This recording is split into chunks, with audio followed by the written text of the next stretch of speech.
Well, if you went to school in the English-speaking world, chances are you studied Shakespeare. His plays continue to be performed on stages around the world, including right here in Saskatchewan. Today is the Bard's birthday, maybe, and we are dedicating the show to this celebrated playwright. We'll be joined by the founder and current artistic director of the Shakespeare on the Saskatchewan. They'll make the case for why Shakespeare is still relevant in 2025, and as always, we want to hear from you. Do you think that there's still value in teaching Shakespeare at school? What impact have his plays had on your life? You can give us a call, 1-800-716-2221, or email bluesky@cbc.ca. Well, Shakespeare's plays have been performed on stages across this province, but no organization has nurtured a home for Shakespeare's work more than Shakespeare on the Saskatchewan. It's become a staple of summer in Saskatoon and has exposed thousands and thousands of people to Shakespeare's work. This year, the organization is celebrating its 40th anniversary. Tonight, they are celebrating both Shakespeare's birthday and their anniversary. Kayvon Koshkam is the current artistic director of Shakespeare on the Saskatchewan. He joins me now in studio. Hi, Kayvon. Hello, good morning, afternoon. Close enough. Yeah. And Gordon McCall is the original founder. He's also an actor, director, and artistic director, and he will be the keynote speaker at tonight's events. Hi, Gordon. Pleasure to be here. Thanks, Candace. I'm so glad to have both of you. And I want to start with the same question, which is, when did you first develop a love of Shakespeare? I guess, Gordon, let's start with you. I was 14. I was in high school. We did a school trip to the Stratford Festival. And I saw Henry IV, Part 1 and 2, starring the great Douglas Campbell.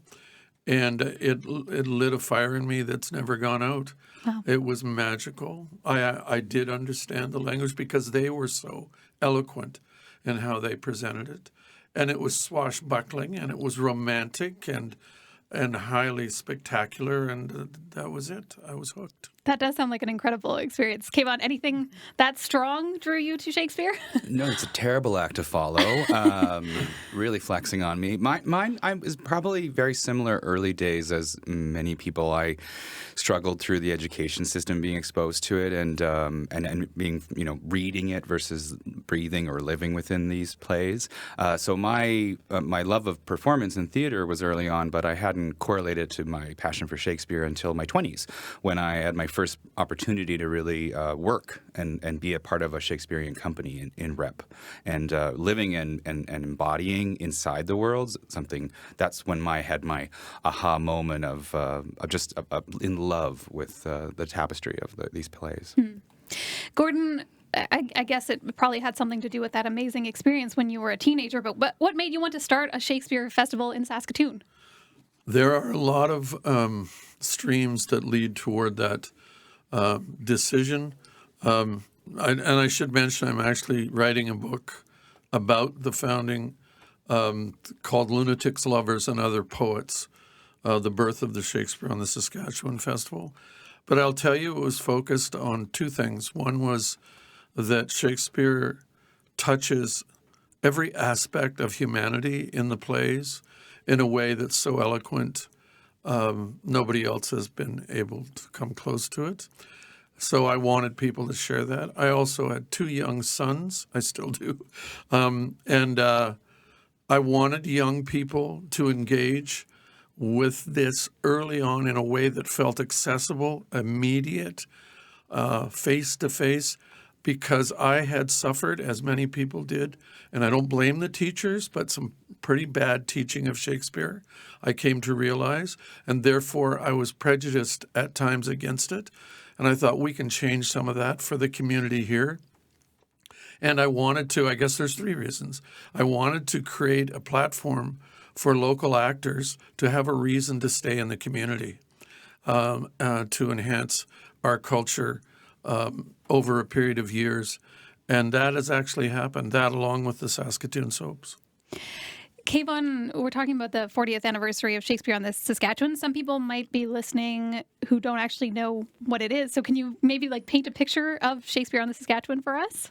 The festival itself? Oh, well, I mean, it is this, honestly, jewel of our riverside in terms of a place of gathering and storytelling. Since 1985, somewhat in about the same spot, maybe just a few meters inward a little Very bit. close, very close. And 40 years of doing Shakespearean work, and other works have also been presented, premiering of new Canadian works.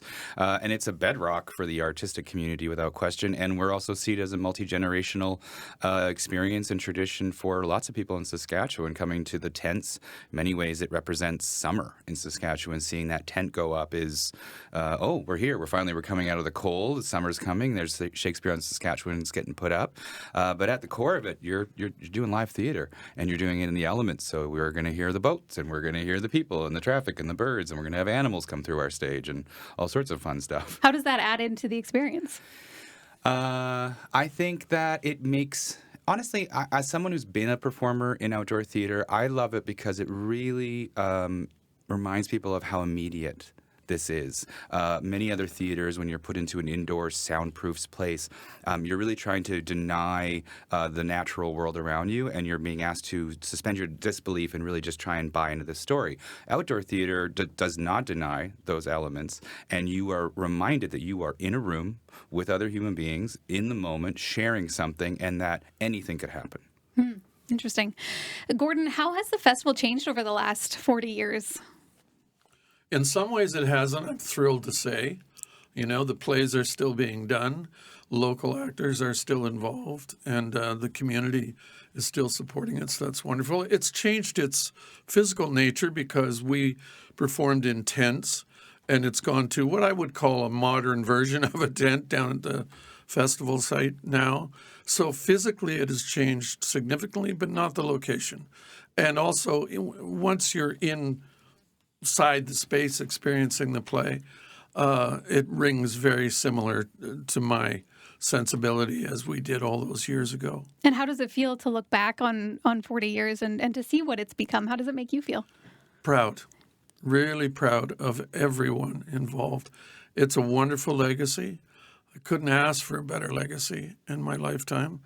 And I've seen, I'm going to give you one example. I went to see Kayvon's production of Romeo and Juliet a couple of years ago, and I was standing outside at intermission looking at the board where the actors' photos are, and a young man and his partner they recognized me and said, do you remember all the plays, all the productions? And I said, I sure do. How long have you been coming here?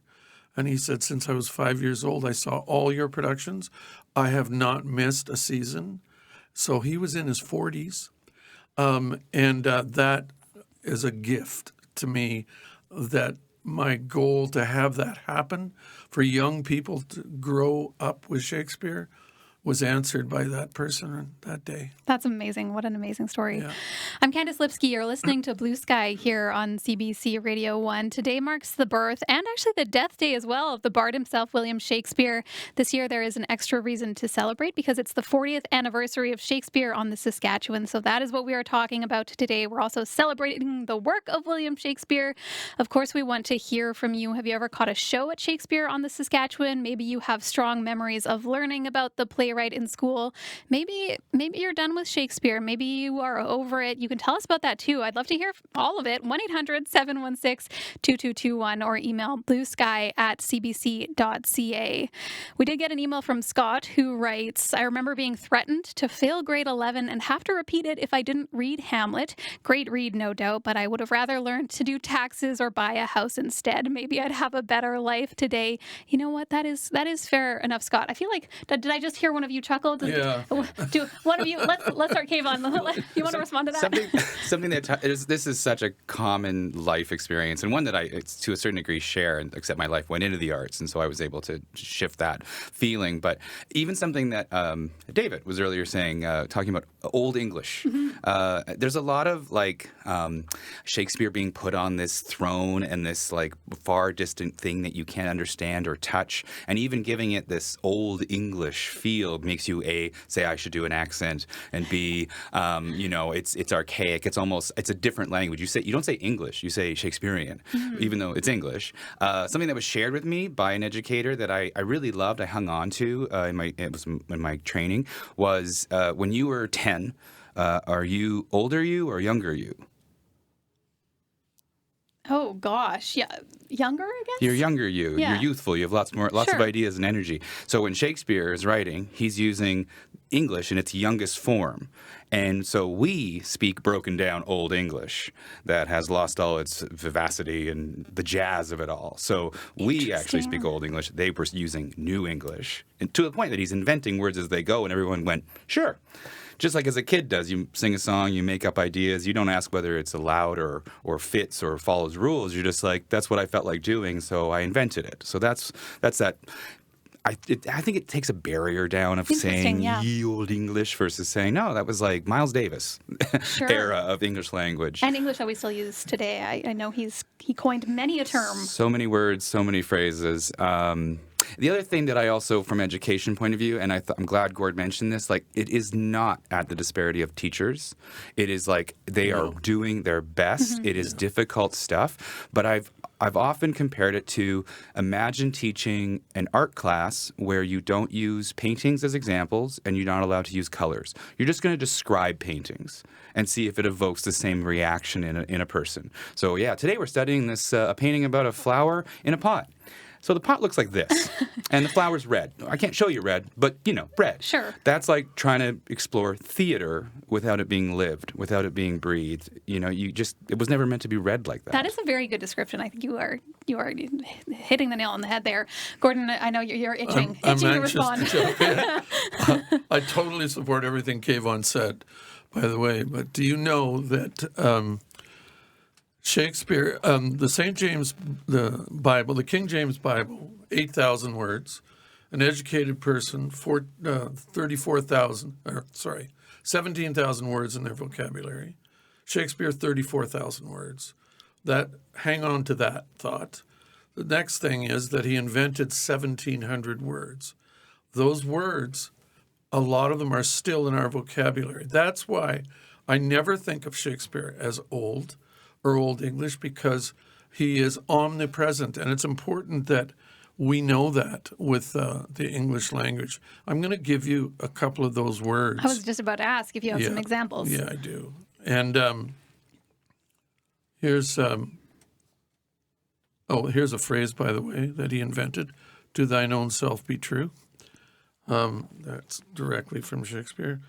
Frugal, exposure, submerged, assassination, generous, hurry, impartial, lonely, and the list came goes. up with those words. He invented the words. Now the next question is, the next question is, see how lively Shakespeare is? Yeah, we're pumped. Is how did the audience back then understand these new words? Well, here's a very important fact. They understand it because the actor interprets it on the stage in front of them in a manner that makes them understand the word. That is good acting. That's why Shakespeare should never be distant from you if it's well acted. When I went to Stratford and I was 14, I understood what they were saying. The acting was great, and that's what we're after. But he's in us. I always ask students, where are you in your life journey? You were talking about the young and the old, understanding of age. And they all kind of go, what? And I go, well, let's go back to Shakespeare's time and let's bring him in the class today. Do you know he could be sitting right there? He's a man. He has a brain. He has a vocabulary. He has needs and wants just like you. Sure. So don't think of him as ancient and dead. We all go there one day. Yeah, it kind of speaks to Kayvon's point about, the power of actually seeing the actor and not just reading it in school. Was there something that you wanted to jump in and say there? I always forget, is it crocodile or alligator that he invented? Alligator, I think. Alligator, okay. And I feel like I've heard green with envy. Maybe he came up with one of those. Phrases. Yeah. We have another email here. I think you guys might like this one a little bit better. Donna emails. No. Donna writes, I have loved Shakespeare since I was a child. I taught his plays for over 40 years, mostly Romeo and Juliet. I still have it almost memorized. I often took cakes for my students to celebrate his birthday. I took my daughter to see Stratford when she was 10. We also saw a play in the New Globe in London. I strongly encouraged my daughter to memorize speeches to recite in music festivals. I've also been to the Stratford, Ontario Festival, and we also have gone almost every year to Shakespeare on the Saskatchewan. Yes, I'm a fan. Fantastic. Yes. Thank you so much, Donna. Yes. That means the world. Thank you so much, Donna. And you can get in touch if you want to tell us about your experiences with Shakespeare as well. You can email bluesky@cbc.ca or give us a call, 1-800-716-2221. Kayvon, Gordon just touched on it a little bit, but why do you think that Shakespeare is or is not still as relevant to this day as he was back in the 1500s? So I think I'm probably Gordon. I might split in the river here a little bit. I feel like I might be a bit more radical, and that question gets asked a lot. And honestly, when I was brought into this position, the interview process, the leading question was, well, explain and prove why is Shakespeare still relevant? My question and answer to that has always been, well, I don't think you can automatically just say it is. I think that we have to hold most things that we love deeply at a higher level of scrutiny. And it is undeniable that there's a lot in classical theater, and Shakespeare being such a major piece of that we don't need to make space for anymore. And we at least have to be very, very conscious of what we are doing when we use pieces of his plays that do contain misogyny, racism, sexism. There's a great deal of content that we need to hold carefully and understand whether or not it's relevant for our times and for the people around us, and are we harming people unintentionally. But that also means it has a lot of relevancy if it has that much complexity.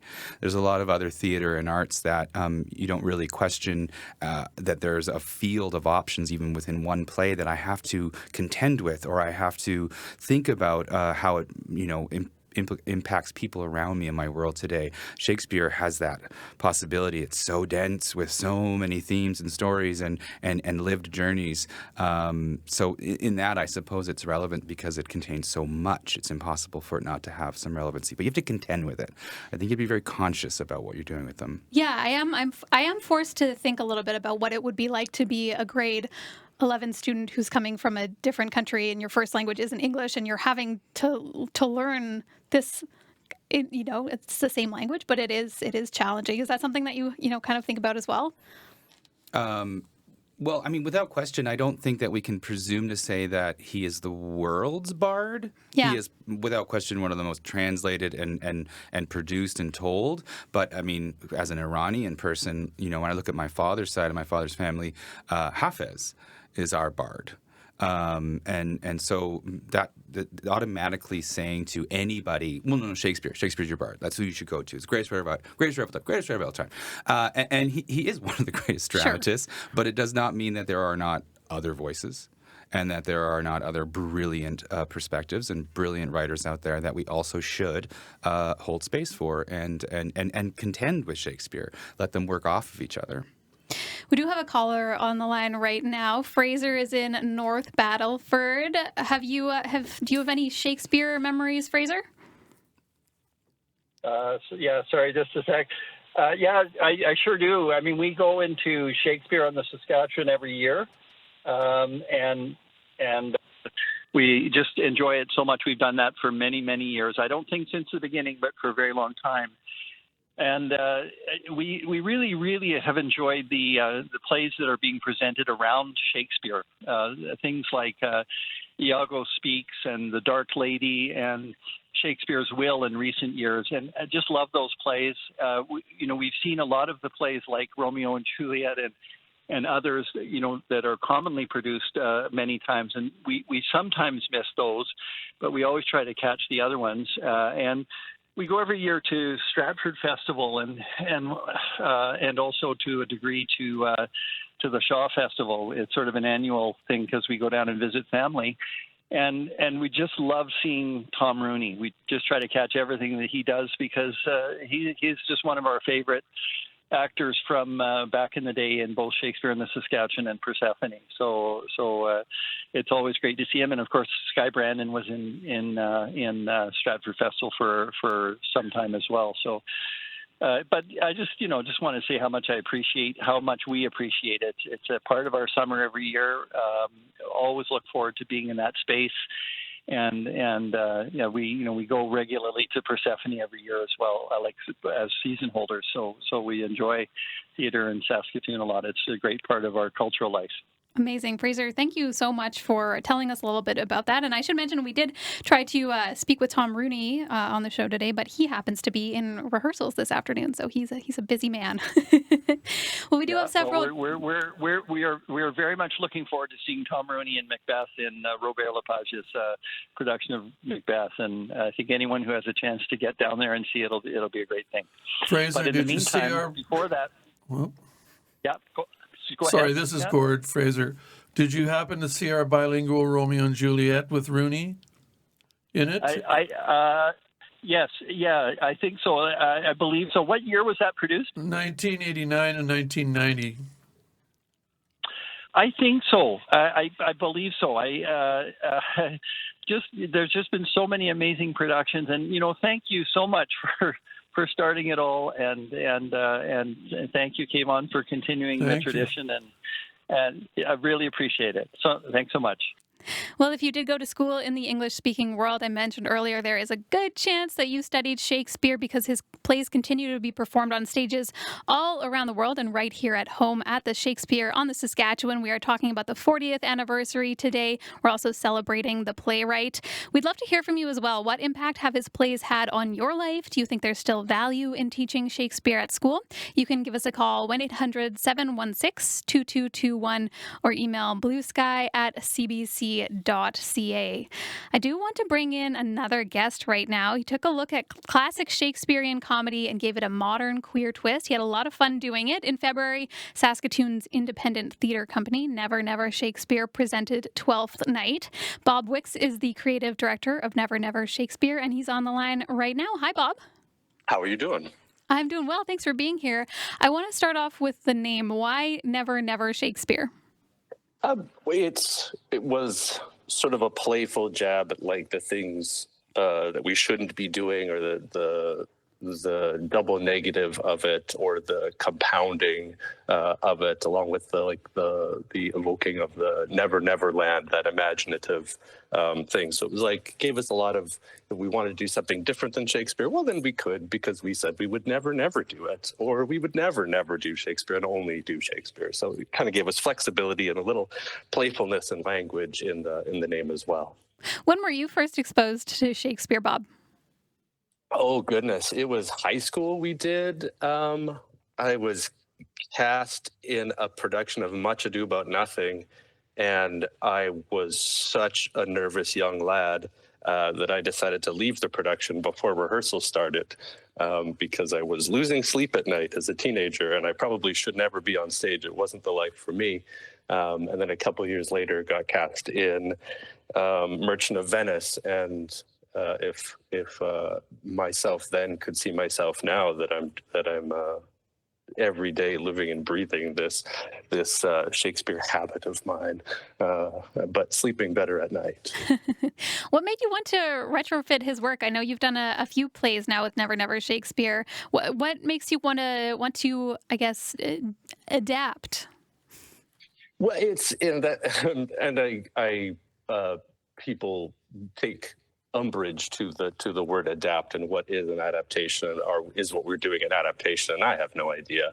But we're trying to unearth some of the things that are buried in the plays that might make them relevant or more relevant, or trying not to impose things upon it, but resurface things that perhaps have gone hidden. And in the case of 12th Night, there is this absolute queer undertone and overtone and tone that happens with it, and that perhaps would have been very dangerous to tell back then, as you were commenting on local celebrities in power, and you couldn't say certain things about them. And I'm like, well, now we can, though, why are we not saying that now? And perhaps how it was hidden in the language and the deniability to keep yourself safe. We're pretty safe here from those censors and from those authority figures 400 years ago. So how can we just tell the story a little more oomph to it than perhaps they were allowed to back then? I want to bring Gordon McCall and Kayvon Koshkam back into the conversation because I felt Hi guys, happy anniversary. Thank you, Bob. Hey, Bob. Happy birthday, Bill, And right? congratulations. I felt a little. I think I felt both of you. I don't like maybe tense up isn't quite the right word. It wasn't quite that strong. But when he started talking about like maybe the controversy around adaptations. So I guess Kayvon, what are your thoughts? I don't think it's controversial, and I think it's something that I just personally in my own theatrical practice, I'm also trying to understand like what we're doing with these texts, and to what degree do we define them as directorial vision versus edit and adaptation versus entirely new concepts. Like, so for instance, like, is West Side Story an adaptation or an entirely new creation? Is 10 Things I Hate About You also, is that an adaptation or completely something different? And then when you take something and you plot it, you take a piece of Much Ado About Nothing and you decide it's pirates in like 1600s. Is that adaptation or is that design and vision? So it's something that like I actually don't have the strongest answer on. It's just something that I see that we're all doing with these pieces. And the other piece to that, without the consent of the creator. And I think that's also something that I wrestle with, again, remembering that Shakespeare and that company of actors are not some archaic textbook, that they were living, breathing human beings who made things together. And we use their creation over and over and over and do whatever we want with it, which is also the greatest gift from any group of theater creators. But also I go, but how much are we like are denying their consent even in what they want it to when they made it? Did they ever go like, no, don't do that with my play? Or will they go like, great, cool, so excited it still exists 400 years later, do whatever you want with it? So I don't have an answer. I just a lot of layers. I think about it a lot. Yeah, Gordon, I'm guessing it's something you think about a lot too. I do indeed. I think there's a difference between interpretation and adaptation. So that's the perspective that I take. And one of the cornerstones is, and it's just my particular bent on it, I suppose, and that is that an interpretation does not change the language. An adaptation does. And I don't object to that, but just being clear on what I'm doing with the play. I always like some of these touchstones, to use a Shakespearean word. That's one of the ones I take. The other thing is that looking at it through a contemporary lens, which is what I did in my time with the festival, is what a lot of people are still doing, and I applaud them for it. And then we sometimes have a discussion about, is that a gimmick? They gimmicked the production. They thought they'd like to do a 1920s flapper musical. So, well, one of the plays might very well stand up to that and be illuminated by it. But on the other hand, Gord's calling me out because I did a 1920s. last year. Do you know that I actually forgot? So the gimmicks, we want to avoid gimmicks, in my opinion, because the actual power of the language and what underlies it, as Bob so eloquently pointed out, comes through. Keep the language, put it in a different location, put it in a different vision, that's fine. And then the audience will connect, in my opinion, more strongly, because they go, oh, this could be done on a planet somewhere. It could be done as a 1920s speakeasy. But the language stays the same. It doesn't mean that you can't add music or anything like that. So that's the channel I took and still take with the plays. Speaking of language, Bob, last year you were involved in adapting King Lear. That did change the language. It was in English, French, and Cree. So I'm wondering why that was something that you wanted to tackle. It came from having gone to Shakespeare's Globe and talking with a bunch of what are they called, original practices, or they look more at like how Shakespeare was done back in the day and combining it with the physical structures.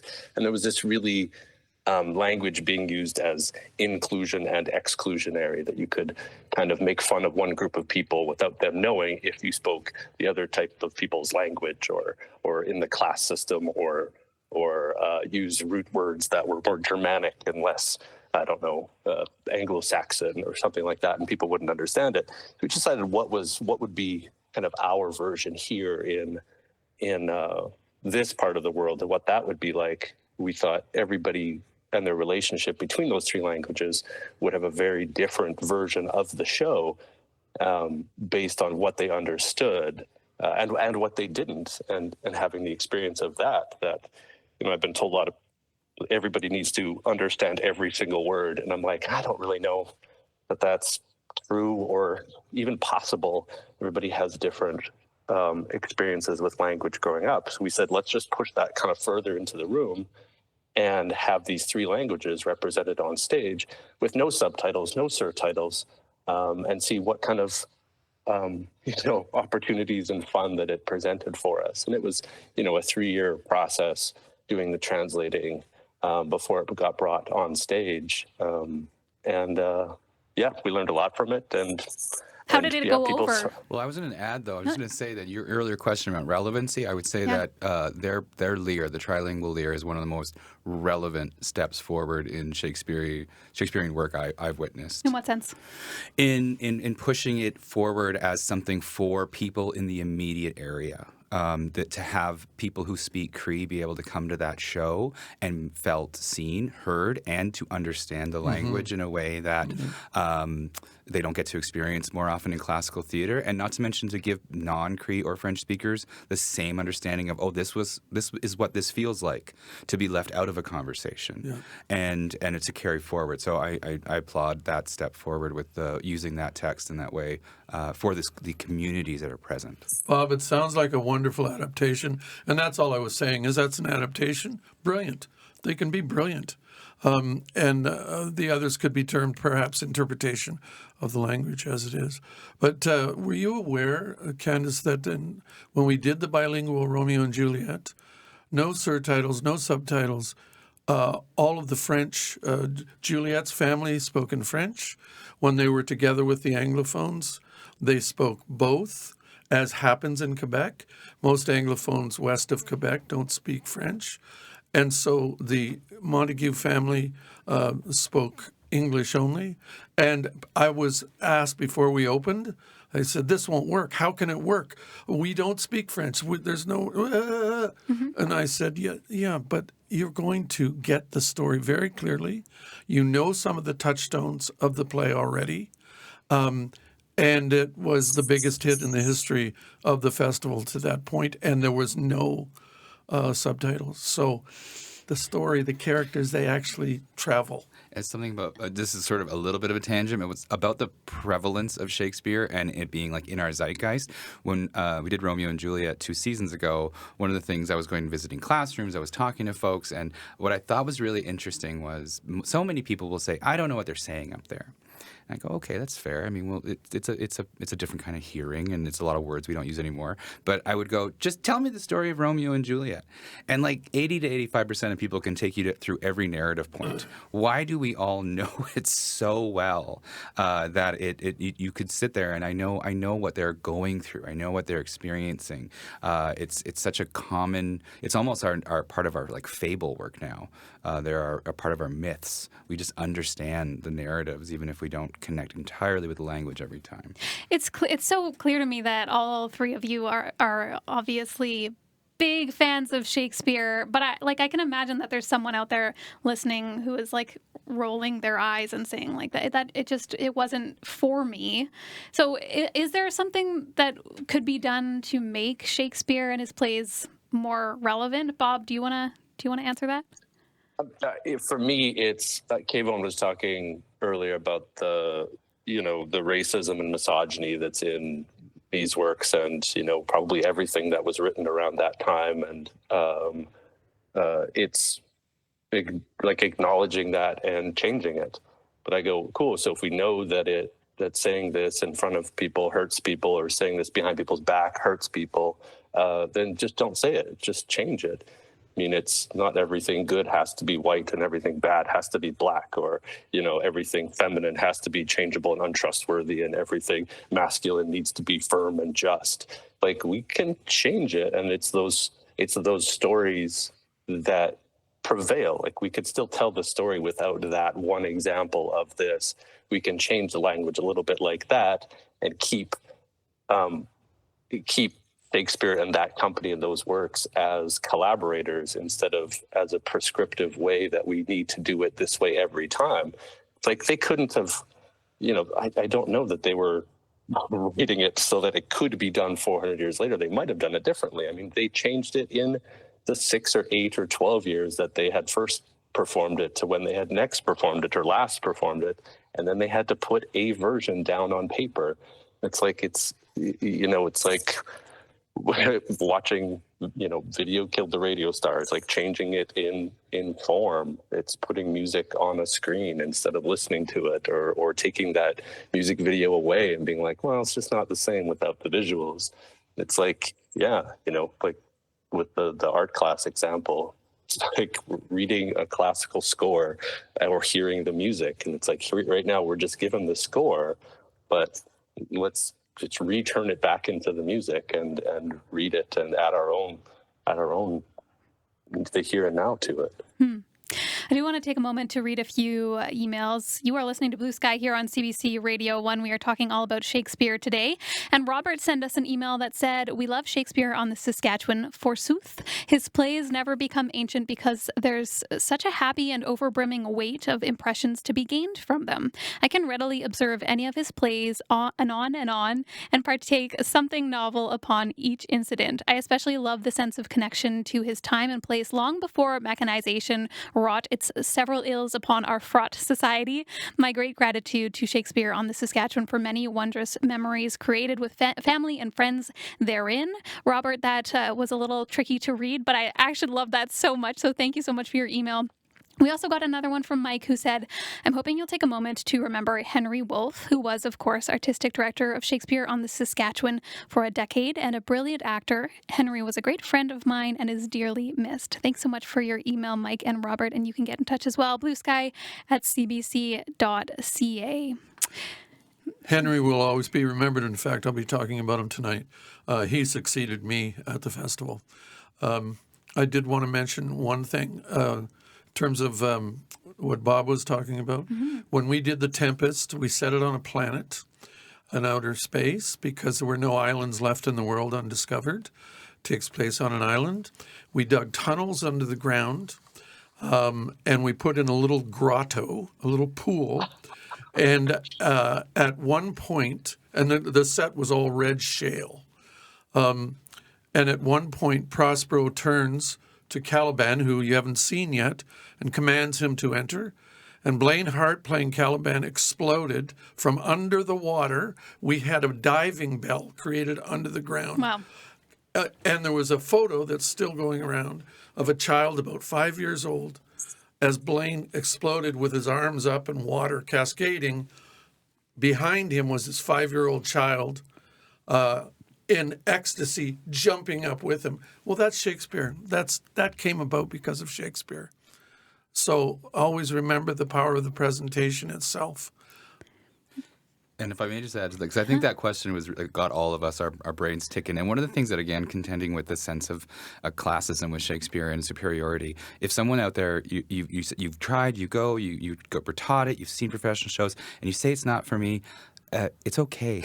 Yeah. You're not dumb. You're not dumber than other people. It's not a thing of like you can't understand it, so I must be above me. Yeah. Don't feel that way at all. And Fraser's point of coming and joining us and seeing other new Canadian creations that we're doing that are commenting or in relationship to Shakespeare's work is a great way to engage with the stories, the characters, and the tradition of Shakespeare without having to go through the full canon, level Shakespeare show. And in my opinion, the true tradition of Shakespeare is creation, not always just redoing his plays. Because if I think about that original company, they made something like 37 plays in 10 years.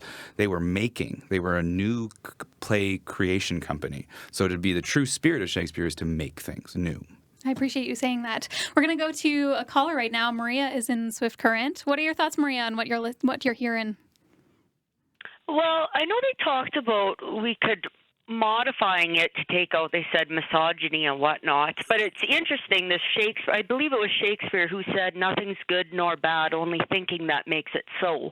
And I think we have to remember that these things are snapshots of history. And, you know, we so easily want to be offended by stuff and just instead of seeing it for what it was, a snapshot of history. But I also wonder, you know, you're talking earlier about adaptations or whatnot, and I just think about, you know, the intention and these social statements that artists try to make through their work in hopes of creating change. And sometimes I wonder if in this world artists have forgotten their role and become too commercial in nature, and we've forgotten you know, the purpose of using these gifts of creativity to foster a better world. Really interesting. I appreciate your thoughts, Maria. And actually, it leads into a question I have, which is there a Shakespeare play that is particularly relevant to this moment in time that we are living in? Do any of it? Ooh, yeah, Kayvon? It's also a shameless plug for my season, but we're doing the Tragedy of Richard II, a show that the company hasn't done in 40 years, and I think it's incredibly relevant and pertinent to times of power and political shifts and corruption and challenging divinity and rights, and I think it'll hit home in our times. Buy your tickets. Gordon, is there a play? Yeah, I think the Scottish play Macbeth is quite relevant in terms of unbridled quest for power and corruption and kings. So that one rings true. I wanted to say, as the founder of the festival, not only am I thrilled to see it in existence and thriving today, I wanted to ask the community if they could take this thought on board. Sometimes things that have been around for quite a while get a bit taken for granted. And so we can say, have you been to the festival lately? Well, no, a couple of years ago, but, you know, I'll go. I like it. I'll go again. But it can't necessarily exist unless it gets that regular support. And we have actually a jewel here. I know that other people feel the same way. So I urge you to go, not just this year, this anniversary year, but every year, because we need it in our country, let alone in the community. I want to talk about the event in just a moment, but Bob, first I want to give you the chance to answer that same question. Is there a play to you that is especially relevant that people should be thinking about? I mean, I think the ones around politics and war, the Coriolanus's, the Julius Caesars, that have the different perspectives and like the manipulation of the public opinion and the different ways of beating people and making them do what we want them to do. Yeah. Okay, so Kayvon, tell us a little bit about the event this evening. We're celebrating 40 years of Shakespeare on the Saskatchewan. What can people expect from tonight? Well, tonight, yeah, and the tickets were, up for grabs, and I think there's no guarantees. We've had a good response, but if people come down tonight, I think we'll be able to squeeze some people in. So come down. But we're having a birthday party. Jeff Rogstad's going to host the evening for us. We're going to take a nice look back at where we came from. Having Gord in person there is such a gift to talk about the origins of the festival. We're going to have a musical performance by Ollie Gassell, who's doing a preview of a show that we're presenting this summer called Shakespeare's Mixtape, which is a really, really cool, speaking about a way to engage with Shakespeare's content without feeling intimidated or going through the 3-hour arc. This is Ollie's taking Shakespeare's songs, their lyrics from numerous plays, and putting them to contemporary genres. So a rock and roll version, a grunge version, a punk, EDM, all this sort of stuff. So that's going to be a really fun performance. We've got birthday cake, of course, and we're also going to show everybody some first looks at all of the 2025 festival program material. So the trailers, the season art, a little bit of preview performance from one of the plays as well. And do we know what will be staged this summer yet? Oh, of course we do. Yeah. So in honor of the 40 years, Gord and his company put on A Midsummer Night's Dream as the first show that the company ever did. So we're going back in time and we're doing A Midsummer Night's Dream again this year. I'm really trying to nod to the moment in time when it existed. So it's Midsummer Night's Dream, 1985, set in the summer of Saskatoon in 1985. So there'll be lots of Easter eggs about that beautiful summer when this festival came to life. And in rep with that is The Tragedy of Richard II, which is a very, very beautiful, underdone play that is the beginning of what I would call Shakespeare's Marvel Cinematic Universe. It's the Avengers of his franchise. It's the beginning of the history cycle. We don't have very much time left, but I do want to give you, Gordon, the last word. In 30 seconds, make a pitch to people. Why should they go? Why should they see Shakespeare, not just at Shakespeare on the Saskatchewan, but to any and all of his plays? Yeah, Gord, do it. Yeah. It can be, and usually is, a cathartic experience, which means your emotions get charged. You get insight into everyday life that exists today as it did back then, and you will be highly entertained. This is great theater. It's some of the greatest theater ever written. So please go. Gordon, thank you so much for your time today. Thank you. It's been a real pleasure. Kayvon, thank you. Thank you very much. And Bob, thank you so much as well. Thank you. Bob Wicks is the creative director of Never Never Shakespeare. Kayvon Koshkem is the current artistic director of Shakespeare on the Saskatchewan. Gordon McCall is the original founder. He's also an actor, director, and artistic director, and will be the keynote speaker at tonight's 40th anniversary celebration in Saskatoon.